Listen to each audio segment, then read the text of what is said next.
তুলসী গেবার্ডের মন্তব্যে অর্থনীতিতে কোনো প্রভাব পড়বে না জানালেন অর্থ উপদেষ্টা।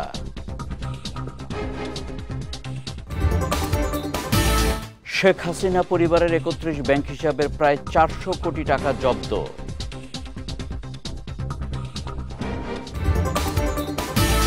এবং নতুন রাজনৈতিক দল নিবন্ধনে ইসির গণবিজ্ঞপ্তি হাইকোর্টে স্থগিত।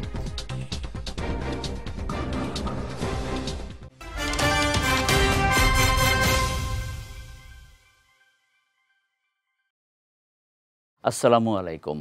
বিজয় রাতের সংবাদে আমন্ত্রণ জানাচ্ছি আমি কনুজ শিকদার। শুনছিলেন শিরোনাম, এবারে বিস্তারিত। যুক্তরাষ্ট্রের গোয়েন্দা প্রধান তুলসী গেবার্ডের মন্তব্যের ফলে বাংলাদেশের অর্থনীতিতে বহুপাক্ষিক বা দ্বিপাক্ষিক সম্পর্কের কোনো প্রভাব পড়বে না বলে জানিয়েছেন অর্থ উপদেষ্টা ডক্টর সালেউদ্দিন আহমেদ। আজ সচিবালয়ে ক্রয় সংক্রান্ত উপদেষ্টা কমিটির বৈঠক শেষে এমনটা জানান তিনি। বলেন, দেশ বর্তমানে ভালো আছে, অর্থনীতি নিয়ে হতাশার কোনো কারণ নেই। এই মন্তব্য করে অর্থ উপদেষ্টা বলেন, বিগত সরকারের আমলে খাদের কিনারায় ছিল দেশ, এখন সেখান থেকে উত্তরণ ঘটেছে। উপদেষ্টা আরও বলেন, উন্নয়নশীল দেশগুলোর তালিকায় বা এলডিসিতে উত্তরণ গৌরবের। ২০২৬ সালেই এলডিসিতে উত্তরণের লক্ষ্যমাত্রা নিয়ে এগুচ্ছে অন্তর্বর্তী সরকার। এর মাঝে কোনো সমস্যা হলে পরিস্থিতি বিবেচনা করে তার সমাধানের চেষ্টা করা হবে বলেও জানিয়েছেন ডক্টর সালেউদ্দিন আহমেদ।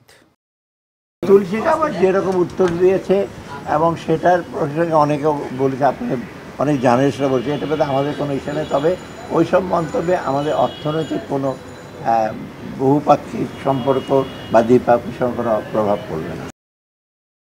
বাংলাদেশের সংখ্যালঘু নির্যাতনের কথা যেভাবে বলা হয়েছে সে মাত্রা হয়নি, এমন দাবি করেছেন ধর্ম উপদেষ্টা আ.ফ.ম. খালিদ হোসেন। সকালে সচিবালয়ের সংবাদ সম্মেলনে এমন দাবি করেন তিনি। বলেন, দেশে কিছু বিচ্ছিন্ন ঘটনা ঘটেছে, তবে আইন শৃঙ্খলা পরিস্থিতি নিয়ন্ত্রণ করার চেষ্টা করছে সরকার। উপদেষ্টা আরও বলেন, নিষিদ্ধ সংগঠন হিজবুত তাহরিরের বিষয়ে সরকার কঠোর। মাজারে হামলার ঘটনায় ব্যবস্থা নেওয়া হচ্ছে বলেও জানান তিনি। হজের ভিসা জটিলতার বিষয়ে উপদেষ্টা বলেন, এবার প্রায় ৮০,০০০-এর মতো হাজি ওমরা করতে যাওয়ার পর বাকিরা ভিসা জটিলতায় পড়েছেন। ধর্ম মন্ত্রণালয়ের পক্ষ থেকে যোগাযোগ করা হলে সৌদি সরকার এই সাময়িক অসুবিধার জন্য দুঃখ প্রকাশ করে ঈদের পর ভিসা পাওয়ার আশ্বাস দিয়েছে বলে জানিয়েছেন আ.ফ.ম. খালিদ হোসেন। আমরা তো বারবার এটা অস্বীকার করে আসছি যে এখানে পারসিকিউশন অফ মাইনরিটিস, তারা বিদেশিরা যেভাবে বলছেন অথবা ফরেন মিডিয়া যেভাবে বলছেন সে মাত্রায় নয়। কিছু বিচ্ছিন্ন ঘটনা তো আছেই, তারপরেও আমরা অত্যন্ত সজাগ রয়েছি। এবং আপনি জানেন যে কিছু মাজারেও এভাবে হামলা হচ্ছে, ভাঙচুরের ঘটনা ঘটছে। আমরা অত্যন্ত সিরিয়াস, আমরা আইনশৃঙ্খলা রক্ষাকারী বাহিনীর দৃষ্টি আকর্ষণ করছি। আমরা যদি এই অপরাধীকে সিসি ক্যামেরার মাধ্যমে শনাক্ত করতে পারি তাহলে আইনের আওতায় বিচার করব। গণঅভ্যুত্থানে ক্ষমতাচ্যুত শেখ হাসিনা, বোন শেখ রেহানা, ছেলে সজীব ওয়াজেদ জয় ও মেয়ে সাইমা ওয়াজেদ পুতুলের আরও ৩১টি ব্যাংক হিসাবের ৩৯৪ কোটি ৬০ লাখ টাকা জব্দ করা হয়েছে। দুদকের উপপরিচালক ও এ সংক্রান্ত অভিযোগের অনুসন্ধান কর্মকর্তা মনিরুল ইসলামের আবেদনের পরিপ্রেক্ষিতে আজ এই আদেশ দেন ঢাকার মেট্রোপলিটন সিনিয়র স্পেশাল জজ জাকির হোসেন গালিবের আদালত। বিষয়টি নিশ্চিত করে দুদকের মহাপরিচালক মোহাম্মদ আক্তার হোসেন গণমাধ্যম কর্মীদের বলেন, গত সপ্তাহে হাসিনা পরিবারের ৭টি প্লট, ফ্ল্যাট ও ১২৪টি অ্যাকাউন্টে থাকা ৬৩৫ কোটি টাকা জব্দ করে দুদক। সপ্তাহ না পেরোতেই হাসিনা, রেহানা ও বঙ্গবন্ধু মেমোরিয়াল ট্রাস্ট সহ ৩১টি ব্যাংক হিসাবে ৩৯৪ কোটি টাকার সন্ধান মেলায় আদালতে জব্দের আবেদন করে দুদক। জনাব শেখ হাসিনা, সাবেক প্রধানমন্ত্রী, গণপ্রজাতন্ত্রী বাংলাদেশ সরকার, তার ছেলে জনাব সজীব আহমেদ জয়, তার মেয়ে সাইমা ওয়াজেদ, তার ছোট বোন জনাব রেহানা সিদ্দিক এবং তাদের স্বার্থ সংশ্লিষ্ট ৩১টি ব্যাংক অ্যাকাউন্ট জব্দ করা হয়েছে। উক্ত ব্যাংক অ্যাকাউন্টগুলোতে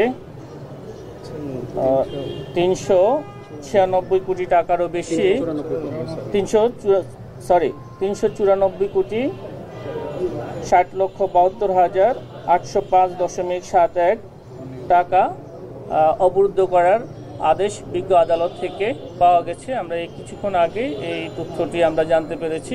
এটা অবরুদ্ধ অবস্থায় থাকবে। অনুসন্ধান এবং তদন্ত শেষে বিজ্ঞ আদালত থেকে পরবর্তীতে এই বিষয়ে সিদ্ধান্ত প্রদান করা হবে। নয়া রাজনৈতিক দলের নিবন্ধন নিয়ে নির্বাচন কমিশনের জারিকৃত গণবিজ্ঞপ্তির কার্যকারিতা স্থগিত করেছে হাইকোর্ট। একই সঙ্গে এই গণবিজ্ঞপ্তি কেন বেআইনি ও বাতিল ঘোষণা করা হবে না তা জানতে চেয়ে রুল জারি করেছেন আদালত। বিবাদীদের আগামী 4 সপ্তাহের মধ্যে এই রুলের জবাব দিতে বলা হয়েছে। সকালে বিচারপতি মোহাম্মদ আকরাম হোসেন চৌধুরী ও বিচারপতি KM রাশেদুজ্জামান রাজার দ্বৈত হাইকোর্ট বেঞ্চ এই আদেশ দেন। এর আগে গত 10ই মার্চ নতুন রাজনৈতিক দলের নিবন্ধনের জন্য আবেদনপত্র আহ্বান করে ওই গণবিজ্ঞপ্তি জারি করে নির্বাচন কমিশন। আইনে উল্লেখ রয়েছে, রাজনৈতিক দলের নিবন্ধনের জন্য কমপক্ষে 100 উপজেলা ও 22 জেলায় দলের কমিটি থাকতে হবে। রিটকারীর আইনজীবী বলেন, পার্বত্য 3 জেলায় 20টি উপজেলা রয়েছে, যে কারণে পাহাড়ি জনগোষ্ঠী আগ্রহী হলেও রাজনৈতিক দল নিবন্ধন করতে পারবে না। গণবিজ্ঞপ্তি এর মধ্যে প্রকাশ হয়েছিল গত 10ই মার্চ। এটাতে বিভিন্ন রাজনৈতিক দলকে পুরনো আইনে, ফ্যাসিবাদী আমলের আইনে রাজনৈতিক দল নিবন্ধনের জন্য আহ্বান জানানো হয়েছে। সেই আইনে এই গণবিজ্ঞপ্তিটা কেন অবৈধ ঘোষণা হবে না, এই মর্মে একটা রুল জারি হয়েছে আজকে। সংস্কার বিষয়ে জাতীয় ঐকমত্য সৃষ্টির লক্ষ্যে রাজনৈতিক দলগুলোর সঙ্গে জাতীয় ঐকমত্য কমিশনের আলোচনা আগামী বৃহস্পতিবার থেকে শুরু হচ্ছে। আজ কমিশনের জনসংযোগ কর্মকর্তা SM ফজলুর রহমানের সই করা বিজ্ঞপ্তিতে এই তথ্য জানানো হয়েছে। এতে বলা হয়, জাতীয় ঐকমত্য কমিশনের উদ্যোগে প্রথম পর্যায়ে আগামী বৃহস্পতিবার বিকেল 3টায় লিবারেল ডেমোক্রেটিক পার্টির সঙ্গে আলোচনার সময়সূচি নির্ধারণ করা হয়েছে। পর্যায়ক্রমে অন্যান্য দলগুলোর সঙ্গেও আলোচনার সময়সূচি ঘোষণা করা হবে। সংবিধান, নির্বাচন ব্যবস্থা, জনপ্রশাসন, দুর্নীতি দমন ও বিচার বিভাগ সংস্কার কমিশনের গুরুত্বপূর্ণ 166টি সুপারিশের বিষয়ে মতামত চেয়ে 6ই মার্চ 37টি রাজনৈতিক দলকে চিঠি ও স্প্রেডশিট পাঠিয়েছিল ঐকমত্য কমিশন। 13ই মার্চের মধ্যে তাদের মতামত জানাতে অনুরোধ করা হয়েছিল। আজ মঙ্গলবার পর্যন্ত মোট 15টি দল তাদের মতামত জানিয়েছে। বিএনপি, জামায়াতে ইসলামী, NCP সহ 14টি রাজনৈতিক দল তাদের পূর্ণাঙ্গ মতামত আগামী কয়েকদিনের মধ্যে জানাবে বলে কমিশনকে জানিয়েছে। রাজধানীর যাত্রাবাড়িতে র্যাংস ইলেকট্রনিক্স ধোলাইপাড় শোরুমের উদ্বোধন করা হয়েছে। আজ ধোলাইপাড় বাস স্ট্যান্ডে এই শোরুমের উদ্বোধন করা হয়।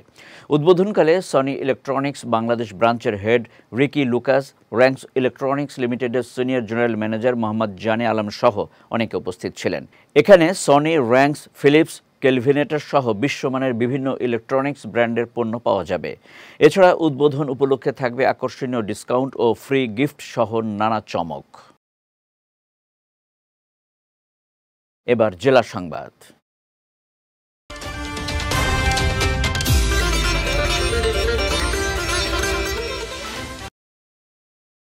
উদ্বোধন হলো যমুনা নদীর ওপর নির্মিত দেশের দীর্ঘতম যমুনা রেল সেতু। এর মধ্য দিয়ে ঢাকার সঙ্গে আরও সহজ হলো উত্তর ও দক্ষিণবঙ্গের রেল যোগাযোগ। আজ যমুনা রেল সেতু পূর্ব ইব্রাহিমাবাদ স্টেশন থেকে রওনা হয়ে বেলা 12টার দিকে সিরাজগঞ্জ পশ্চিম প্রান্তে সয়দাবাদ রেল স্টেশন পৌঁছায় উদ্বোধনী ট্রেন। ট্রেনে যাত্রী হয়ে সেতুটির উদ্বোধন করেন রেলপথ মন্ত্রণালয়ের সচিব মোহাম্মদ ফাহিমুল ইসলাম। এ সময় এক সংবাদ সম্মেলনে সচিব মোহাম্মদ ফাহিমুল ইসলাম বলেন, যমুনা রেল সেতু উদ্বোধনের মধ্য দিয়ে রাজধানীর সঙ্গে উত্তর ও দক্ষিণাঞ্চলের রেল যোগাযোগে নবদিগন্তের উন্মোচন হলো। অনুষ্ঠানে বাংলাদেশে নিযুক্ত জাপানি রাষ্ট্রদূত সাইদা শিনিচি, জাপানের উন্নয়ন সংস্থা জাইকার এশিয়া বিষয়ক মহাপরিচালক ইতো তেরুইকি ও যমুনা রেল সেতুর প্রকল্প পরিচালক আল ফাত্তাহ মোহাম্মদ মাসুদুর রহমান উপস্থিত ছিলেন। সাভারের আশুলিয়ায় স্বর্ণ ব্যবসায়ীকে হত্যা করে স্বর্ণ ডাকাতির ঘটনায় লুণ্ঠিত মালামাল ও অস্ত্রসহ 6 জনকে গ্রেফতার করেছে পুলিশ। দুপুরে আশুলিয়া থানায় আয়োজিত সংবাদ সম্মেলনে এই তথ্য নিশ্চিত করেছেন ঢাকা জেলা পুলিশ সুপার মোহাম্মদ আনিসুজ্জামান। তিনি জানান, গত 9 মার্চ আশুলিয়ার নয়ারহাট বাজারে স্বর্ণ ব্যবসায়ী দিলীপকে তার স্ত্রী সরস্বতী দাসের সামনে ধারালো অস্ত্র দিয়ে কুপিয়ে হত্যার পর স্বর্ণের ব্যাগ লুণ্ঠন করে নিয়ে যায় ডাকাতরা। এই ঘটনায় বিভিন্ন জেলায় অভিযান চালিয়ে ডাকাতির ঘটনায় জড়িত 6 জনকে গ্রেফতার করা হয়। এ সময় তাদের কাছ থেকে 13 ভরি স্বর্ণ, 76,000 টাকা ও হত্যায় ব্যবহৃত 2টি চাপাতি জব্দ করা হয়। গ্রেফতারকৃতদের বিরুদ্ধে আইনানুগ ব্যবস্থা নেওয়া হয়েছে বলেও জানিয়েছেন পুলিশ সুপার। দিলীপ জুয়েলার্স চাঁপাইনবাবগঞ্জের রঘুনাথপুর সীমান্ত থেকে ধরে নিয়ে যাওয়া মোহাম্মদ আলমগীর শেখ নামের এক বাংলাদেশিকে ফেরত দিয়েছে ভারতীয় সীমান্তরক্ষী বাহিনী বিএসএফ। বিকেলে গণমাধ্যমে পাঠানো এক সংবাদ বিজ্ঞপ্তিতে বিষয়টি নিশ্চিত করেছেন চাঁপাইনবাবগঞ্জ 53 বিজিবি ব্যাটালিয়নের অধিনায়ক লেফটেন্যান্ট কর্নেল মনিরুজ্জামান। তিনি জানান, মোহাম্মদ আলমগীর শেখ পদ্মা নদীতে মাছ ধরার সময় ভারতীয় সীমান্তের 700 গজ অভ্যন্তরে প্রবেশ করে। এ সময় অবৈধ অনুপ্রবেশের দায়ে বিএসএফের সদস্যরা তাকে আটক করে। পরে পতাকা বৈঠকের মাধ্যমে ওই জেলেকে নৌকা ও জালসহ ফেরত দেয় বিএসএফ। এদিকে সীমান্ত এলাকায় মাদকদ্রব্য চোরাচালান ও অবৈধ অনুপ্রবেশের বিরুদ্ধে জিরো টলারেন্স নীতি বাস্তবায়নে বিজিবির এই কার্যক্রম অব্যাহত থাকবে বলেও জানান তিনি। যাচ্ছে খেলার সংবাদে।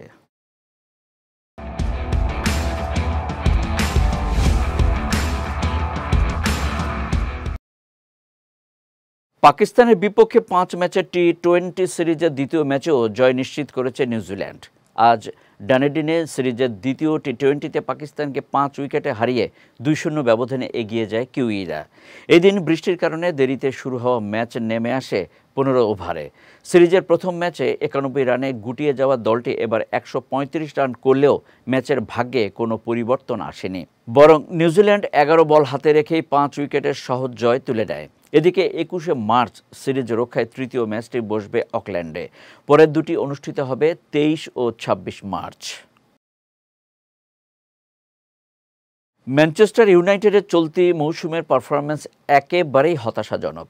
এরই মধ্যে সমর্থকদের আরও এক দুঃসংবাদ দিল ইংল্যান্ডের সফলতম এই ক্লাবটি। 2025-26 মৌসুম থেকে ম্যানচেস্টার ইউনাইটেডের ঘরের মাঠ ওল্ড ট্রাফোর্ডে টিকিটের দাম বাড়ছে 5%। ছেলেদের ম্যাচগুলোতে গড়ে টিকিটের দাম বাড়বে 2.5 পাউন্ড করে।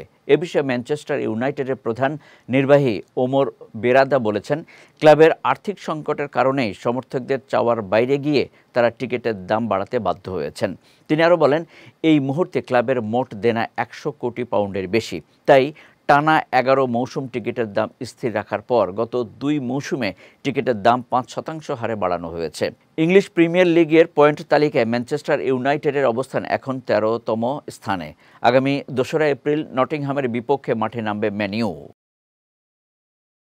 বিজয় রাতের সংবাদ শেষ করার আগে শিরোনামগুলো দেখে নিচ্ছি আরও একবার।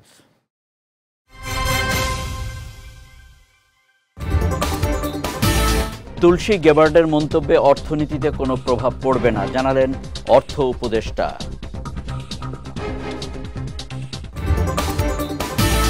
শেখ হাসিনা পরিবারের 31 ব্যাংক হিসাবের প্রায় 400 কোটি টাকা জব্দ।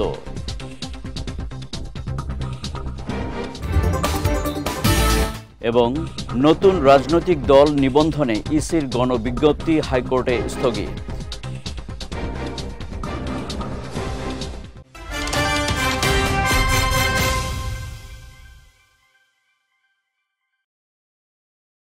বিজয় রাতের সংবাদ শেষে আজকের মতো আমি কনুজ শিকদার আপনাদের কাছ থেকে বিদায় নিচ্ছি। আগামীকাল একই সময় নতুন সব খবর দেখতে চোখ রাখুন বিজয় টিভিতে। এছাড়াও আজকের বিজয় রাতের সংবাদের ভিডিও দেখতে পারেন আমাদের ইউটিউব এবং ফেসবুক পেজে। আমাদের ইউটিউব হলো youtube.com/BJTV অফিসিয়াল এবং আমাদের ফেসবুক পেজ হলো facebook.com/BJTV লিমিটেড। এতক্ষণ সঙ্গে থাকার জন্য ধন্যবাদ সবাইকে।